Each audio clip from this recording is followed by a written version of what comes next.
बिस्मिल्लाहिर्रहमानिर्रहीम। अस्सलाम वालेकुम नाजरीन। मारूफ एस्ट्रोलॉजर, रिलीजियस स्कॉलर और बिजनेस कंसल्टेंट मोहम्मद उसामा अली साहब हमारे साथ मौजूद हैं।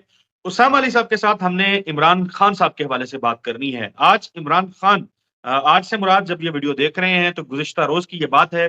साइफर का मुकदमा था, अडयाला जेल में उसकी समाअत थी। 8 सहाफ़ी जो हैं वो अदालत तक पहुंचे। उनको इजाज़त दी गई कि वो जाएँ, जाके देखें कि किस तरीके से केस चल रहा है, वो रिपोर्ट कर सकें। उन्होंने रिपोर्ट किया। जैसे ही उन्होंने रिपोर्ट किया तो पाकिस्तान में तो वो जिस तरह पंजाबी में अक्सर हम बात करते हुए कहते हैं कि हाला लाला हो जाना। तो हाला लाला ही होगी तकरीबन। हर जगह पे इमरान खान के स्टेटमेंट्स, पूरा सोशल मीडिया जो है वो इमरान खान के स्टेटमेंट से भरा हुआ था। और इमरान खान के कल के स्टेटमेंट जो बड़ी-बड़ी गुफ्तगू है वो मैं एक दफ़ा बोल देता हूँ। उसामा अली साहब, खान साहब ने बुनियादी तौर पे कहा कि मेरी नंबर 1, कोई किसी किस्म के मुज़ाकरात, कोई डील-शील का कोई चक्कर नहीं है, नहीं हुई। फिर उन्होंने बोला कि जी इलेक्शन जो है वो पीटीआई लड़ेगी, भरपूर तरीके से हम लड़ेंगे। और उन्होंने कहा कि मैं मुकाबला करूँगा, मैं अपने चीज़ों से पीछे नहीं हटूँगा जो मैंने कहा हुआ है। चाहे मुझे वो कहते हैं कि मैं जेल के अंदर मर जाऊँ चाहे, मुझे इसकी कोई परवाह नहीं है और बैरूने मुल्क जाने वाला भी कोई चक्कर नहीं है। शाह महमूद कुरैशी साहब का भी स्टेटमेंट सामने आया। उन्होंने बड़ा सिंपल सा उनका स्टेटमेंट था। उन्होंने कहा कि जो लोग इमरान खान से प्यार करते हैं, इमरान खान से मोहब्बत करते हैं, इमरान खान से मोहब्बत करने वाले लोग जो हैं वो 8 फरवरी को वोट डालने के लिए बाहर निकलें और वोट ज़रूर कास्ट करें। आप इमरान खान की खबर का आना, टीवी चैनल्स पे नशर होना, सोशल मीडिया पे जो माहौल बना हुआ है, कैसे देखते हैं? गु पेशन गोइयाँ तो आप कर चुके हैं। वो सच साबित होती ज़ाहिर है अभी हुई नहीं है, होती हुई नज़र ज़रूर आ रही हैं। Up to you. बिस्मिल्लाहिर्रहमानिर्रहीम, अल्लाहुम्मा सल्ली अला मोहम्मद व आले मोहम्मद। देखें असद साहब, इसमें बड़ी क्लियर बातें हैं। जो आप कह रहे हैं ना कि प्रेडिक्शंस का ये 4 माह का एक सीक्वेंस उठाएं और मैं आपको याद कराता चलूं चलें कि उन पे मैं आपसे पूछता जाऊं और आप उस पे कहें कि हाँ जी, इस पे मैं कसम खा के कह सकता हूँ कि ये ठीक हुई। उसका एक सीक्वेंस नोट करें। कैद, कैद के बाद बहनों की मदद, परवेज खटक का छोड़ना, उसको निकालना, नई पार्टी, उसके बाद आईएमएफ की मुलाकात, उसके बाद इमरान रियाज के बाद उसकी ज़हनी हालत, आके एक्टिव ना होना। जो आप ये सब एक सीक्वेंस में देखें जब, तो अब आपको पता चलेगा कि जो रिहाई भी कह रहे थे ना, जिस एंगल में कैद प्रेडिक्ट हुई थी उसी एंगल में वो रिहाई हो चुकी है। उस तरह के हालात अब वो एक कैदी जैसी ट्रीटमेंट में नहीं है जो कि एक कैद को डिफाइन करती है। जो हालात मतलब उसमें ज़हनी हालत का ख़राब होना, जिस्मानी सेहत का ख़राब होना, तन्हाई होना, लोगों का ना मुयसर होना, मुलाकातें ना हो पाना, फैमिली मेम्बर्स की एक्सेस ना होना, वकला का इतना खुल के ना जाना, और एक्सरसाइज से लेके खाने से लेके खाना भी सही नहीं। अब सारी बातें आज उनमें से कोई एक बात भी बाकी है? इसी वजह से वो खुद ही कह रहे हैं कि आई एम फिट, बल्कि मुझे बड़ा अच्छा मौका मिल रहा है कि आई एम लिविंग गुड।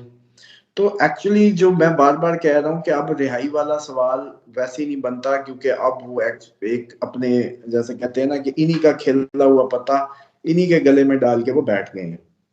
बल्कि उनको इससे ज्यादा हाइप मिल रही है, ज्यादा उनकी पजीराई में इजाफा होता जा रहा है दिन ब दिन, और पॉपुलैरिटी जो है वो मजीद आसमान को छू रही है। और जिसका ये ट्रेलर है कि वो एक जरा सा पैगाम भी भेजे तो बाहर आग की तरह फैलता है। अभी वो अंदर है, बाहर हो तो क्या करें, बाहर हो तो क्या हो।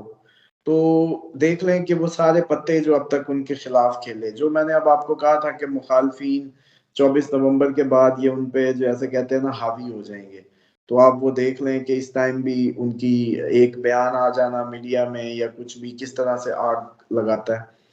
तो उसको देखें और साथ ही इस बात को देखें कि अब चीजें जैसे जैसे हम आपको बता रहे थे कि इनके फेवर करती नजर आएंगी खान साहब को। और ये तो अभी मेरा ख्याल है आज ये 3-4, आपको याद होगा अभी जब हम दिसंबर की फोरकास्ट कर रहे थे उसमें अहम मुलाकातों की बात थी।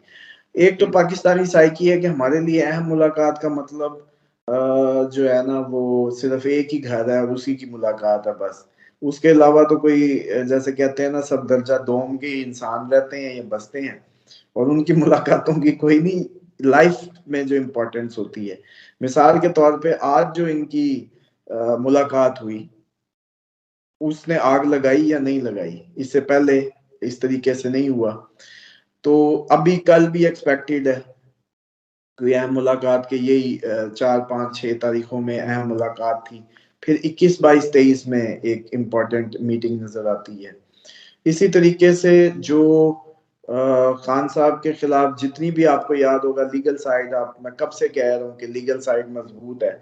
आप ये भी तो ज़हनी सफर करें माजी का कि जब मिलिट्री कोर्ट्स बनी तो लगा बस जी अब तो चढ़ा देंगे फटे, और मैं उस वक्त भी कह रहा था इजी हो जाए कुछ नहीं होना। फिर बात हुई जी उमर अता बंदयाल साहब हैं इसलिए सब हो रहा है, मैंने कहा चले जाएंगे तब भी कुछ नहीं होना।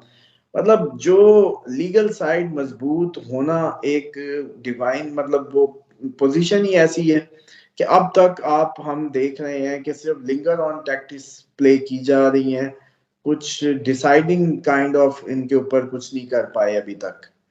और ये सिर्फ उनकी एक मुलाकात का बोझ सहाफियों से नहीं उठा पा रहे। तो आप खुद सोचें कि अगर वो बाहर आ गए तो क्या होगा। और सारा प्लेइंग फील्ड जो सेटल करने की कोशिश की जा रही है उनको आउट करके, वो मुमकिन ही नहीं है। और जिसके पास मेजॉरिटी हो उसको डीलों की क्या जरूरत है। हकीकत तो ये है। ये भी ऐसे ही होता जा रहा है दिन ब दिन खान साहब को रियलाइज, जैसे वो कहते हैं ना कि जब मैं अपनी वजीर आजम हाउस से निकला तो मुझे अंदाजा ही नहीं था कि इतना अवामी रिएक्शन होगा या ये सब होगा। वो तो मैंने टीवी ऑन किया तो मुझे पता चला। अब भी ऐसे ही कुछ है कि जेल में रहते हुए जैसे जैसे अब खबरें पहुंच रही हैं कि सर पॉपुलैरिटी आसमान पे है, इनके जो भी प्लानिंग्स हैं सर्वे हैं सारे आपके हक में आ रहे हैं। तो जब ये बातें पहुंचेंगी किसी से तो फिर उसने डील क्यों करनी है जी। ओके। आप शाह महमूद कुरैशी साहब के जायचों की अगर हम बात करें तो उनका स्टेटमेंट तो आया कि इलेक्शन 8 फरवरी को जाके सारे पाकिस्तानी जो इमरान खान से मोहब्बत करते हैं वो वोट डालें। अब वैसे शाह महमूद का जायचा अगर सेपरेटली देखें शाह महमूद साहब का, तो उसमें क्या है? देखिए शाह साहब का तो अच्छा एक पीरियड नजर आता है। और ये भी सारी आपको पता है कि जब देखिए खुदा की ब्लेसिंग की काइंड्स है ना, अब वो काम जो आप बाहर रह के आपको मुमकिन ना हो शायद, अगर अंदर रह के वो पॉपुलैरिटी मिल जाए तो वो करम हुआ। एक सियासतदान की तो भूख ही पॉपुलैरिटी की होती है, या वो चाहता ही पीपल एंगेजमेंट है इन एनी वे। उसकी तो जैसे कहते हैं ना, उसकी तो वो कमाई ये होती है कि वो लोग कमाए, उनके जज्बात कमाए, उनके एंगेजमेंट कमाए। तो वो किसी भी जरिए मिल रही हो उसमें बढ़ोतरी हो रही हो तो वो अच्छा है। और शाह साहब की तो जो है वो इतनी कोई वर्स्ट सिनेरियो नहीं है। ही इज एक्चुअली जैसे कहते हैं ना कि पार्ट ऑफ गेम, वो सब इस सारी चीजों के मतलब एक भरपूर साथ दे पाए हैं। और ऐसी कोई सिचुएशन बिल्ड नहीं हो सकी कि कॉन्फ्रेंस होती, तो ये ब्लेसिंग है। और वो अपनी उस पे डटे हुए हैं और इसका फल भी लेंगे। ओके, सो शाह महमूद कुरैशी जो हैं वो इस्तकामत के साथ इमरान खान के साथ खड़े रहेंगे। हाँ जी, ये तो आप याद करें पुरानी जब आप लोगों ने डिटेल से वन बाय वन पूछा करते थे, मुझे याद है तो मैंने कहा था कि वो फेवर करते नजर आते हैं और इस तरीके से वो नहीं छोड़ेंगे कभी भी। और ये भी फैलाई गई बातें थी, वो किधर गए क्लोज तरीन, और शाह साहब को दूर करने की बातें थी कि ये कोई दूर के हैं, वो बड़े कोई करीबी हैं, ये सौतेले हैं। और अजीब सी खबरें फैला के धड़ेबंदियां बनाने की पीटीआई में कोशिश थी। तो वो जो इतने फुफी के पुत्र थे वो तो आज कोई भी नहीं है, और शाह साहब वहीं के वहीं खड़े हैं।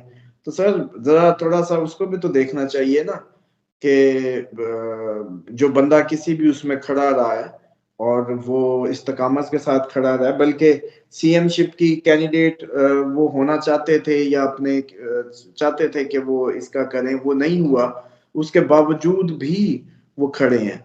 और मैं समझता हूँ कि ये उन्होंने अपने पॉलिटिकल कद का मुजाहरा किया है, और जो भी एक्चुअल डिसिप्लिन पार्टी को सूट करता है किसी भी जमहूरी को उसको फॉलो किया है।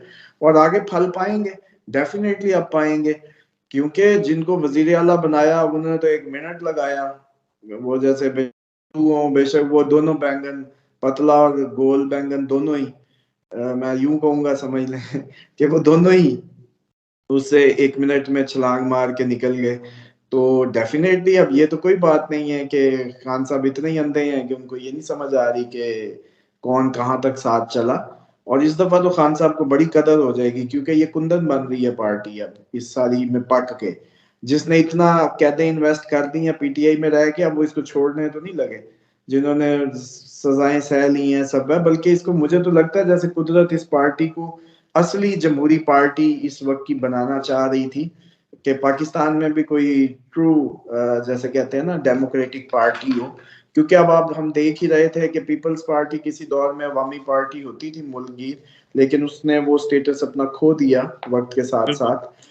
अब ज़ाहिर-सी बात है कि पाकिस्तान को एक और जमहूरी पार्टी चाहिए थी, जिसका ग्रास रूट वर्कर हो, जिसका कोई जियाला हो, जिसके लिए लोग तड़पते हों, एंगेज्ड हों मेंटली, तो वो बन गई। बिल्कुल। और इस हालात ने मैं समझता हूँ अगर ये पीटीआई पे ना आते तो ये एक पार्टी नहीं थी, क्योंकि ये अभी तक तो पिकनिक पार्टी थी। जलसे जुलूस सारी मतलब जो चीजें चल रही थी, और ये इसको ताने भी पड़ते थे इस सब के। तो अब इसके बाद जब ये पार्टी इस सारे हालात के साथ इनके वर्कर्स और इनके कारकुन और जो सब अब इससे गुजरेंगे, तो जी, डेफिनेटली वो ज्यादा एंगेज होंगे पहले से ज्यादा, क्योंकि वो बहुत कुछ इन्वेस्ट कर चुके हैं। जिंदगियां, फैमिली लाइफ, खुशियां, अपने ऊपर टैक्स और क्या कुछ नहीं देख लिया। तो ये हर एक्शन का रिएक्शन होता है ज़िंदगी में, ये याद रखें। बिल्कुल, ये अगर कोई, मैं समझता हूँ कि हमारे पाकिस्तानियों ने अब इतने भी क्या बादामों की कमी हो गई है कि इनको ये समझ नहीं आ रही कि मैं किसी को थप्पड़ मारूँगा तो उसका कोई रिएक्शन कभी नहीं आएगा, या मैं कुछ करूँगा तो उसका रिएक्शन नहीं आएगा। डेफ़िनिटली जो सब हो रहा है, जो सब हुआ, उसका एक रिएक्शन है, और वो रिएक्शन आपको वोट पे भी नज़र आ सकता है। इसीलिए जो खान साहब ने कहा हो सकता है ये इलेक्शन ना करवाएँ, जो असल बात है। वो मुझे ये लगता है कि डेफ़िनिटली जो मैं आपको पहले इंडिकेट कर रहा हूँ कहानी, कि हो सकता है कि इलेक्शन ही ना हो और कुछ ऐसा हो जाए, तो वो पॉसिबिलिटी की तरफ खान साहब ने इशारा कर दिया है। और मीडिया में मतलब ये ऐसे ही उनकी स्टेटमेंट को चलिए इस पे सीरियस लेना चाहिए, जैसे किसी मरते हुए आदमी की नहीं वो होती कि थोड़ा-सा मौका मिले आखिरी अल्फाज़, तो डेफ़िनेटली उनको थोड़ा-सा मौका मिला कम्युनिकेट करने का, तो उन्होंने अपने उस अंदिए का इज़हार भी फिर कर दिया है। हालाँकि इलेक्शन अनाउंस है, डेट अनाउंस्ड है, लेकिन फिर भी उन्होंने कह दिया है कि हो सकता है ये इलेक्शन ना करवाएँ। बिल्कुल इलेक्शन कमीशन ऑफ पाकिस्तान में इस हवाले से 17 दरखास्तें जो है वो अब तक दायर हो चुकी हैं, जिसके ऊपर इलेक्शन कमीशन शायद 6 दिसंबर को समाप्त करने वाला है। इस मामले पे ज़ाहिर है हम बात करते रहेंगे। उसामा अली साहब, आपके कीमती वक़्त का बहुत शुक्रिया। अगली वीडियो में मुलाकात होगी नाज़रीन, तब तक के लिए अल्लाह हाफ़िज़।